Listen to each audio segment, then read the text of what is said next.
Salut à tous, alors nous voici pour la critique de The Human Centipede. Donc ça parle de deux jeunes femmes qui voyagent en Allemagne et sur une route isolée en pleine forêt, leurs pneus crèvent et elles vont tomber entre les mains d'un chirurgien complètement taré qui veut donc créer un mille pattes humain. Donc déjà l'histoire, moi perso je l'ai trouvée bien tordue et originale. Oui, c'est clair. Moi j'ai toujours du mal à me dire mais comment il a pu penser à ça en fait. Comment quelqu'un de sensé, de normal, peut penser à un scénario pareil. Donc c'est vrai que moi j'avais beaucoup d'appréhension parce que comme je l'ai déjà dit dans une dernière vidéo, j'aime pas du tout les films gore en fait, je suis assez sensible et dès que ça touche à la peau, les dents, ça me dégoûte, ça m'écoeure. Et je préfère vraiment les films de tueurs en série ou de fantômes, mais là c'était trop pour moi en fait. Vraiment j'avais beaucoup d'appréhension et je voulais pas du tout le voir. Mais ça crée de l'ambiance en fait, parce qu'un film gore, c'est marrant de voir les réactions de madame par exemple, et moi ça m'éclate, surtout que j'avais déjà vu le film auparavant, enfin je l'ai découvert il y a des années, et quelques mois après sa sortie en DVD chez nous, et forcément moi ça me dérangeait pas de détourner le regard pour se moquer de moi voilà, c'est pendant ça. le film.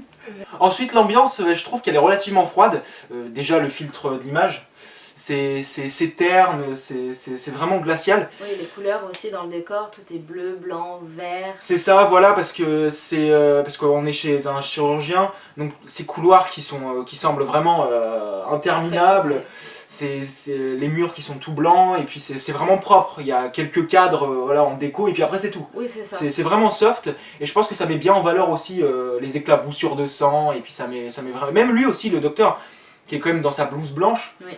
Donc il y a vraiment ce petit malaise, ce calme, c'est un peu comme une terreur sourde au début. Ouais, c'est ça. Et puis après ça éclate. Ensuite on a une bonne tension. Ouais. Déjà au début, même quand les jeunes femmes elles arrivent chez le docteur, on sent déjà que c'est... Voilà, c'est vraiment tendu, il est pas très accueillant avec elle. Et il y a vraiment ce malaise. Et même du coup, quand l'horreur éclate vraiment, le personnage féminin principal qui s'échappe avec la course-poursuite. Oui, voilà, oui. Ce qui était vraiment tendu. Alors il nous fallait vraiment de cette course-poursuite. Oh, je suis vraiment content parce que moi les courses-poursuites j'aime beaucoup ça. Ouais. Et il nous la fallait vraiment cette course-poursuite. C'est quand elle s'échappe, quand elle se cache et tout. Et elle est assez longue cette course-poursuite d'ailleurs. Ouais, j'aurais préféré aussi que ça s'étende un petit peu, qu'elle aille jusque dans la forêt. Mais bon, elle n'a pas eu cette occasion-là et ça aurait peut-être pas rajouté grand-chose au film au final. Oui, parce qu'après on sait de toute façon, on sait dès le départ qu'elle va finir par être attrapée. C'est ça. Donc même si on sait, même si c'est prévisible, on est quand même tendu pour elle. C'est ça. Et donc elle a préféré tenter de sauver son ami, ouais. Ce qui lui a coûté quand même son sort. Oui, c'est ça. Mais bon ça après, son côté humain, ça on en reparlera après plus tard dans la vidéo. Donc aussi dans l'ambiance qu'on peut remarquer, c'est le contrôle qu'a le médecin. Pendant tout le long du film, il est vraiment très organisé, très dans le contrôle. On sent vraiment qu'il est impitoyable et qu'il n'y a pas d'échappatoire possible. Et dès le départ du film, on voit bien qu'il a un contrôle qui est très organisé parce qu'il demande aux filles du coup si elles sont sœurs, si elles ont un lien de parenté. C'est ça, oui justement, et ce que j'ai vraiment apprécié, c'est que même si le concept du mille pattes humain, c'est délirant, on prend pas du tout ça au sérieux, ça. Ils ont quand même fait les bonnes recherches, se sont bien renseignés sur la partie médicale. Et ça c'est super important parce que même si cette idée elle est quand même folle, bon il n'y a rien de surnaturel ou quoi que ce soit, donc ça, même un dingue pourrait peut-être le faire, ça on ne sait pas. Hein. Oui, c'est ça. Mais ils ont quand même appuyé aussi sur les recherches médicales et pour le coup c'est vraiment approfondi, ils se sont vraiment appliqués là-dessus. Ouais. Ils se sont bien investis. Et d'ailleurs l'interprète du médecin, très clairement je l'ai trouvé dément. Ouais. Pour moi il mériterait même un petit prix d'interprétation, parce qu'il est vachement convaincant. Et le fait que les victimes du coup soient soumises à lui, ça le met vraiment en position de supériorité. Et voilà, il est vraiment mis en valeur. Et le fait que justement il soit bien organisé, etc., ça donne vraiment une ambiance encore plus froide, plus glaciale, plus angoissante. Et donc je trouve que c'est vraiment horrible, on est vraiment dans un film d'horreur, un vrai film d'horreur. Les autres acteurs, les actrices. C'est pas mal aussi, elles sont vraiment dans le contrôle. On voit qu'il n'y a pas d'exagération, il n'y a pas Oui, d'exagération. Elle surjoue pas, quoi. Voilà, c'est ça, il n'y a pas de surjeu. Quand elles se prennent la fléchette, elles s'évanouissent pas aussitôt, comme tu me l'as fait remarquer tout à l'heure. Juste, c'est petit à petit, on voit vraiment bien. Elles passent pas leur temps à hurler, c'est vraiment réaliste sur ce point-là, quoi. Oui, voilà, c'est ça. Elles sont pas passives. Elles sont assez. Enfin, même le personnage japonais, du coup, qui les rejoint pour le mille pattes humain. Ouais. Voilà, ils sont proactifs et ils ont de l'idée. Et c'est ça qui est important aussi dans ce genre de film, c'est que même si oui, voilà, c'est du gore et encore, c'était pas ultra gore non plus. Non, il y avait des moments assez gore quand même, oui. bien gore même. Il y avait peu de moments gore pour des moments vraiment intenses, vraiment graphiques. Et pour le coup, les effets spéciaux étaient vraiment pas mal, hein, ça c'est clair. Voilà, et là ils ont vraiment mis le paquet là-dessus. Donc justement voilà, même si c'est de l'horreur, voilà, c'est vraiment de l'horreur, c'est pas de l'épouvante quoi que ce soit, même s'ils ont voulu quand même un peu jouer sur le gore, sur le délire assez écœurant, ils ont quand même privilégié aussi les acteurs, et à partir du moment où le personnage qui est le méchant du film se montre vraiment convaincant, bah là on a quand même peur, parce que pour moi le gore, voilà, c'est pas de la peur, parce qu'il y en a beaucoup qui confondent ça. Mais avec un acteur comme ça, voilà, c'est un film gore qui fait un peu peur. Et justement, on est dans une des pires situations que le cinéma d'horreur nous a proposé. Ouais. Parce que se retrouver à... bouffer de la merde, là, clairement. C'est de l'humiliation totale. Ouais. C'est vraiment atroce. Le japonais, du coup, qui est à la tête du mille pattes humain, il est traité encore pire que les autres. Enfin, ouais. Pire. Enfin, il se fait vraiment passer pour un chien. Pour un chien, ouais. Et il se met à bouffer dans une gamelle, etc. Et même lui, il se rebelle. Hein. Ouais, je suis pas votre chien, machin. Et voilà. Bon, après, ce que j'aimais aussi, c'est que les personnages, ils étaient pas... comme on a dit, oui, comme tu as dit, ils en font pas des caisses dans leur jeu. Et ce que j'aimais, c'est que c'est assez réaliste quand on voit vraiment le trio de victimes. C'est que déjà, ils réagissent tous de manière différente. Voilà, leur personnalité, etc., ils se ressemblent pas. Parce qu'on a le personnage féminin principal qui est quand même assez plutôt mûr, qui reste quand même sur ses gardes. Parce que quand elle crève dans la forêt, quand leur pneu il crève dans la forêt, il y a une voiture qui arrive au loin, donc on aurait très bien pu se dire oui voilà super, il y a une voiture qui arrive. Mais elle reste méfiante. Voilà, jetons-nous sur ce passant-là, il va nous aider, etc. Mais elle reste méfiante, elle dit à sa meilleure amie oui non, on sait jamais, il faut qu'on réfléchisse avant de baisser la vitre, on sait pas sur qui on peut tomber. Et résultat, c'était un gros porc. C'est ça, clairement. qui croyait même que c'était des porn stars. Des actrices porno, ouais. Et donc après il y a du coup la meilleure amie du personnage principal féminin qui est bon pas spécialement... Elle est un peu plus naïve, on va dire. Voilà, elle est pas spécialement intelligente même dans ses propos, elle est un peu conne. Mais elle est quand même adorable, tu vois, elle est attachante. Oui, parce qu'on sait que c'est pas le genre de personnage mal intentionné, elle ferait de mal à personne en fait. Elle est adorable. Et le personnage japonais, qui heureusement arrive plus tard que les filles, mais heureusement qu'ils l'ont mis à la tête du mille pattes humain, pour qu'on puisse le laisser s'exprimer. C'est ça. Parce que je pense que c'était important de le connaître. Et j'ai bien aimé le fait qu'il tire sa rédemption à la fin. Et là encore, c'est un personnage différent, mais humain. Et c'est ça que j'ai bien aimé. On fait passer aussi en avant le côté humain. Et comme tu as dit tout à l'heure, le fait qu'elle s'échappe... oui, c'est ça. Elle s'échappe, mais elle revient pour sauver sa meilleure amie. Donc c'est un peu bête de sa part, parce qu'elle aurait pu s'enfuir et s'en sortir. Mais d'un autre côté, on peut pas lui en vouloir d'avoir essayé de sauver son amie. C'est ce qui la rend attachante en fait, c'est ce qui fait qu'on s'identifie à elle et qu'on se dit qu'est-ce que je ferais moi dans sa situation? Est-ce que je sauverais aussi mon meilleur ami ou est-ce que je me barre? C'est ça. Mais après on savait très bien que le mec il ferait pas son mille pattes humain sans elle. Sans elle. Parce que justement, comme on disait, c'était une bonne séquence de tension quand la fille tente de s'échapper. Clairement, elle pouvait largement s'enfuir. Oui. Voilà, elle avait plus qu'à traverser la pièce avec la vitre brisée, elle s'enfuit, etc. Voilà. C'est ça. Mais elle a préféré quand même sauver son ami. Donc voilà, c'est pas un point négatif, c'est pas un point positif, c'est subjectif. C'est ça. Donc on peut pas vraiment trancher, on peut pas décider si c'est mauvais ou pas. C'est ça.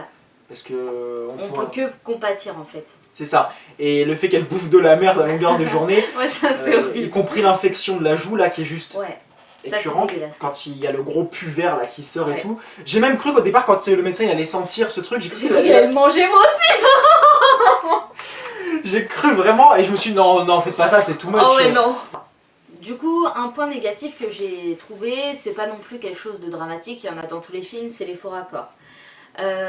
Notamment dans la forêt, tout au départ, elles ont toutes les deux un sac à main, et au bout d'un moment, la deuxième, Jenny, elle a plus de sac à main. Ça y est, c'est fini, elle Bien l'a joué, j'ai balancé même pas sur fait une gaffe. branche.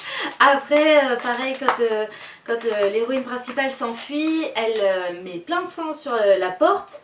Elle va se cacher derrière le lit. On remet un plan sur la porte. Il n'y a plus de sang. Terminé. C'est parti. Bien joué, Et j'ai puis pas après regardé. ça revient. Mais voilà, c'est des petites choses qui arrivent. Quand on fait un film, on le sait tous, il y a des faux raccords, c'est obligatoire. Surtout que ça se fait pas en... Après ouais, cette scène là comme tu as dit que le faux raccord, ils ont... Peut-être qu'ils ont pas tourné ça dans la même journée parce que... Oui, c'est ça. Après je sais pas. Après le principal c'est que ça impacte pas sur l'histoire. Voilà, ça Mais nuit bon pas au c'est... film. Après voilà, c'était quand même quelque chose à relever. Oui, voilà, faut juste trouver des points négatifs, c'est tout.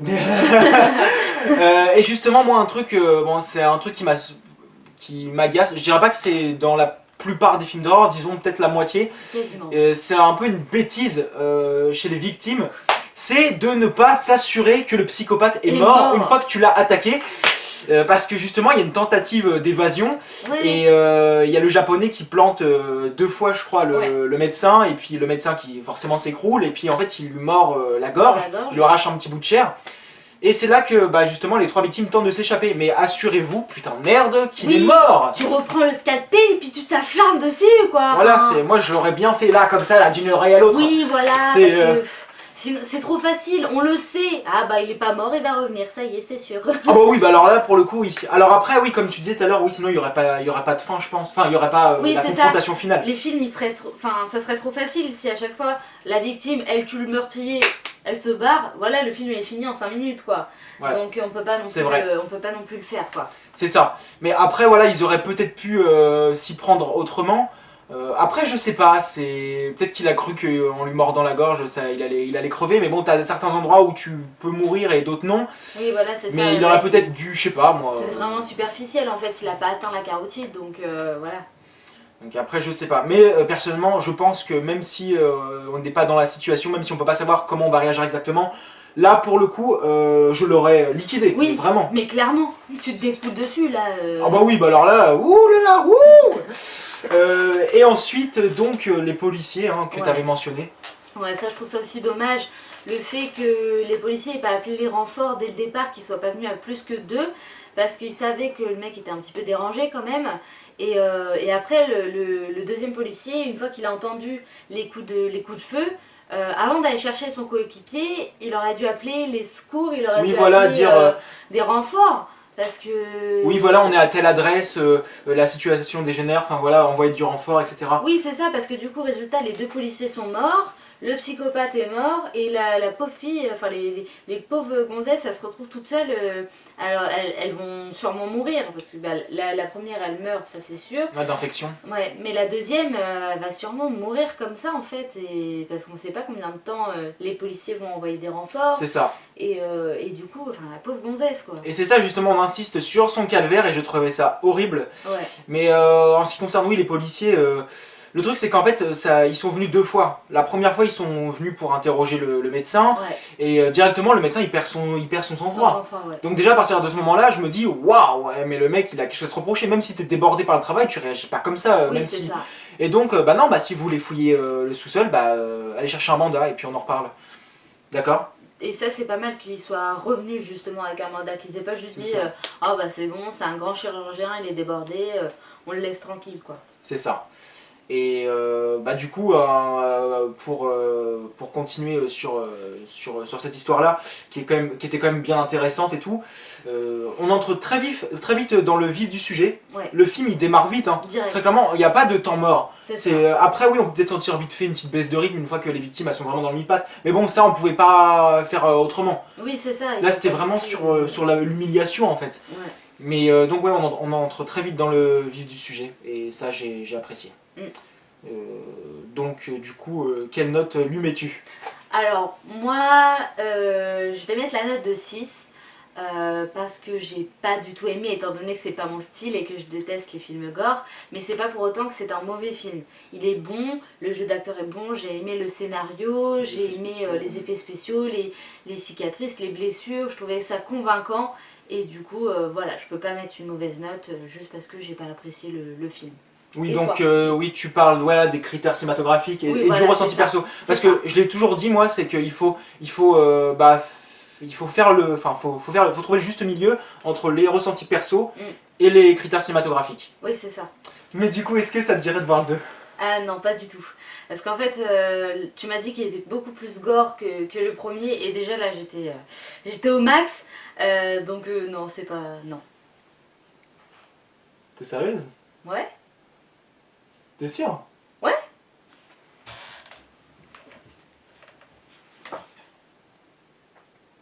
Tu fais quoi là? T'es sûre? Bah ouais, je suis sûre.